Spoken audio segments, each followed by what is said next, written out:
old producers, new producers, and when you meet with these people, you sit down and play demo tapes or practice tapes, and you sort of interview them, and you ask to hear their suggestion. You know, you want to see what they would add to the song, or whatever. And Gil was actually the first producer we met with, and he was just so interested in arrangements and composing songs in an unconventional way, not like your standard AC/DC 4 verse, 4 chorus, 4 verse, 8 chorus, lead, you know, just basic arrangement. He liked to sort of make things messy and kind of weird, and have a song go in one direction, and then just when you think you've figured it out, it turns and does something else. But also because of the albums that he'd made before, he records things and he gets this amazing sense of clarity and definition. That's what struck you the most? The clarity of the definition of the song? Not the really. Drums, maybe? No, actually, no, not really at all. I think that one of my favorite records of all time is the last Pixies record, the Trompe Le Monde record. And I don't like the drum sound on that record, but the arrangement and the way the instruments move through the song, the way he'll put 10 or 15 different guitars in a song, but sometimes one comes in on the left side and it's only there for 5 seconds and then it goes away. And then another one comes in sort of through here and then across and over, and he just kind of, you know, he makes things interesting to listen to. And you can hear everything. And that's one of the reasons why we wanted a producer, because we could have recorded it ourselves and put 25 guitars on every song. But if you don't put them in the right places, if you don't give it sonic space. What do you mean by that? I don't know, he said it. So this cello, yeah. You know, it's just like everything kind of fits in a sonic space. Yeah, like you have to. Records are way too high end. I didn't want to make the punk rock record at all. Overproductions and. I just wanted to make. No, I didn't want to make the lo-fi, underproduced album. You know, Great. because that's. I think that a lot of bands do that. It's pretty hip now. Well, it's kind of hip, and I think that people do it for the sake of like just doing it. You know, like a band releases their first record, and a band releases its first record, and it becomes hugely popular, and it's this really produced sort of whatever pop rock record, and then when it comes to make their second album, yeah, well, they have the power to make their decision, like who they want to pick as a producer. Some bands just think like, okay, well, we're going to do this one ourselves. Or they say, okay, we want to go with the punk rock producer because we don't really sound like the first record, you know. The label made us record with the producer. The label made us sound like that.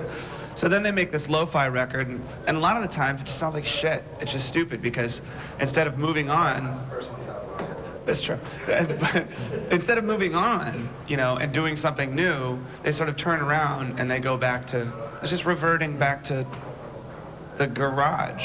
When I think it's interesting to do things that you've never done before and try to make an album that's really produced, and it was fun, you know? And so I sometimes think, like, when everyone's out there making punk rock albums that are really lo-fi and whatever, maybe going out and making an album that's really produced and overproduced, maybe that's the punk rock thing to do.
Well, you have to realize too that the first album was done like really fast. Like it was done. It was recorded in 5 days.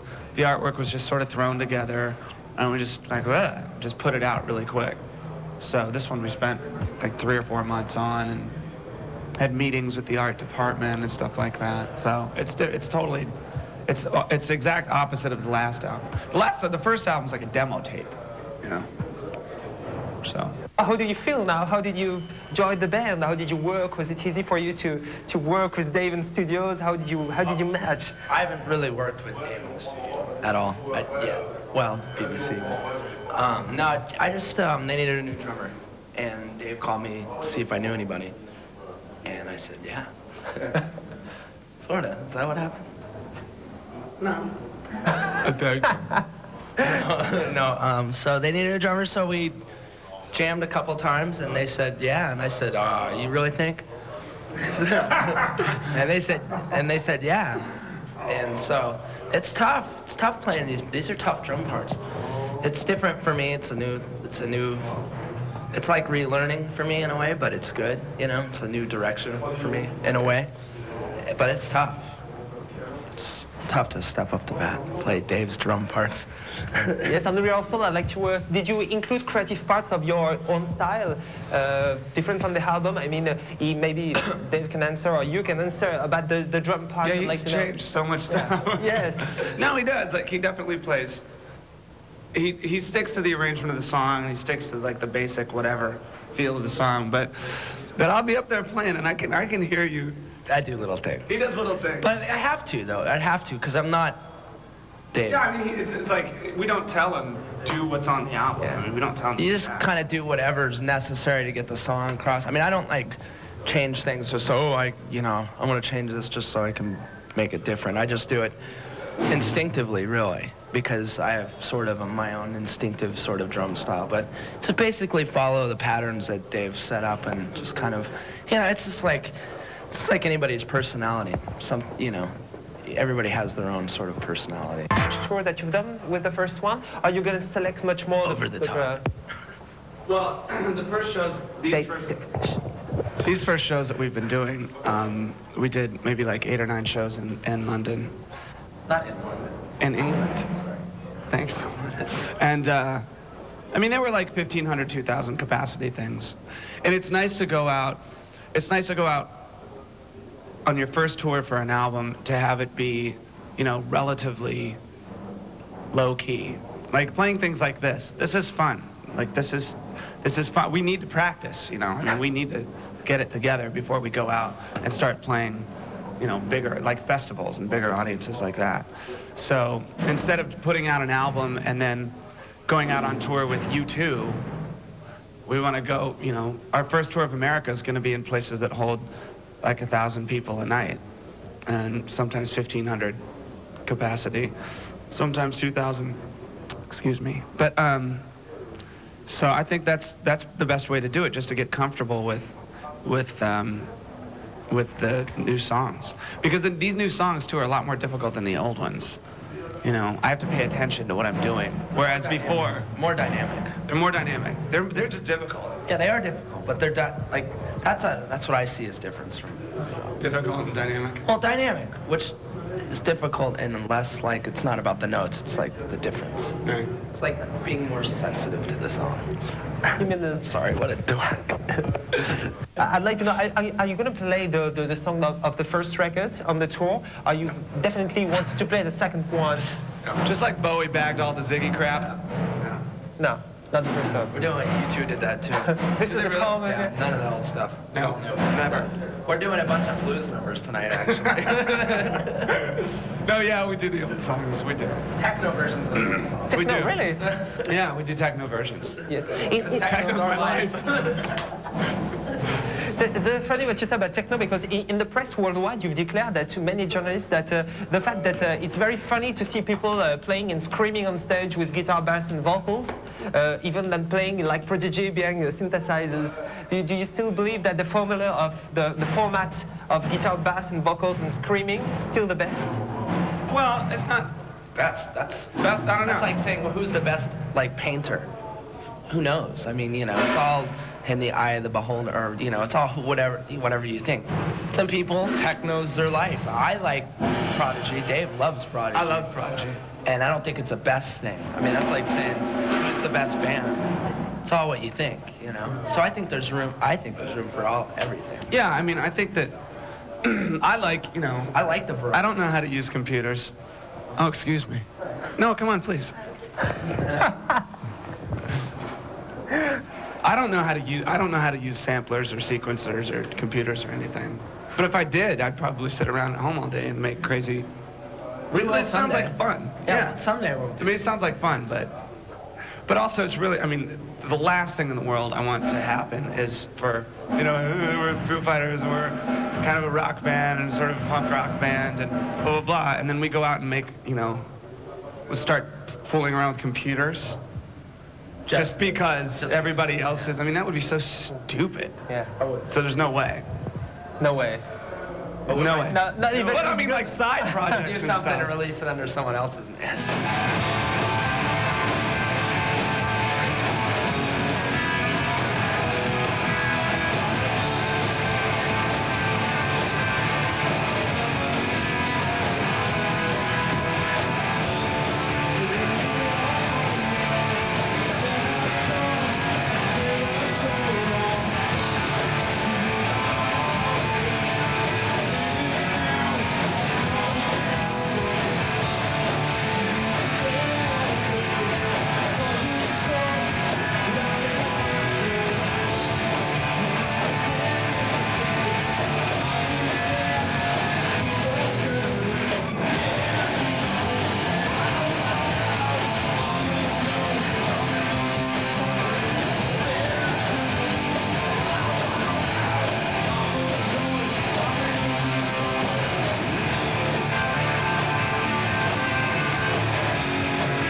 I suppose that you're very excited about working with this new technology even on studios. No, you never.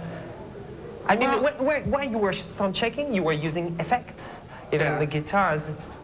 Well, see, that's what could be tremolo. really cool. See, I think one of the things, and this is not a dig at any of the techno artists or whatever. I think a lot of people that listen to music like techno music. I do. No, wait. I'm just talking to you. I'm just looking at. I think a lot of people that listen to techno music and stuff like that.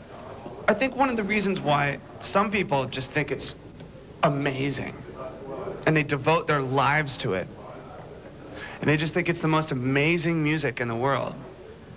I think one of the problems is that, and this might sound stupid, but I don't know if any of these people know how to play an instrument and what it is to pick up something that's made of wood and like wires and make a song, because I could go and make inane fucking bullshit techno music like in a day. I mean, it's just like there's your beat, right? And then you just like get a keyboard and make something that repeats and then go on for 15 minutes or whatever. And I don't really understand it. I don't really get it because to me, it's more like an aerobics class than listening to music. I would rather listen to a song than something that sounds like construction outside of my bedroom window at 7 o'clock in the morning. You know, just like doom-sh, doom-sh, doom-sh, doom-sh, doom-sh, doom-sh, doom. And it's like, some of it can be kind of cool. One of the reasons why I love The Prodigy is because they make songs. And not necessarily vocals. Like, not necessarily vocals. But they build their songs, you know? And plus they're a live band. It's not just two dudes up at this computer going, you know? They come out and... It's not just like a rave. Yeah. But that to me, that's not even like a band. That's not like going to see a show. What? That's just like going dancing. I mean, Well, you might yeah. as well just put on some records. Right. It's very funny the fact that you declared against to the press that you have wrote the lyrics of the album in the 13th song of the album in 5 days. Oh, no, it took like 5 weeks. It was about a month or two. And then over the course of the recording, I was changing it. But I waited until just before going into the studio. So. Wait, you just had all the melodies and stuff, basically? Yeah, and I had like scratched lyrics. I just had lyrics that were stupid. Yeah, just kind of stupid. Just to fill in. Because, I mean, I knew the vocal patterns and the harmonies and stuff like that. But I just needed to find words for them. And then about a month and a half before starting the recording, I just thought, oh my God, these words are stupid. These are awful. And so I just started working on them more and writing more. And it was every day I'd sit down for a couple hours and listen to the rehearsal tapes and work it out. And because I hate writing lyrics, man. Why? Why then? I don't know. I hate writing. You mean when you come I hate writing postcards. I hate writing letters. I just hate writing. My dad was a writer. My mom was an English teacher. I'm traumatized. Like, So he's innately a good writer. no. You are. I know. No, it was always, I will write something and I expect it to come back with like a red pen all over it and like a grade at the top, you know? Now with the time, Dave, is it for you very much more easier for you to talk about your past, about what you've done by the past, I mean your career? Is it much more easier for you to talk with journalists about, I know that you are quite involved in the way that Nirvana is going to make a live and demos album soon. You know, I don't know what the fuck. I think I mentioned in one interview, someone said, do you know if anyone's planning on releasing any more Nirvana stuff? And I said, probably. So then it comes out in the headlines like, Yeah. Dave Grohl says Nirvana will release demos and blah, blah, blah, blah, blah, blah. And it's just like, I don't know, you know? I'm not the boss. I don't know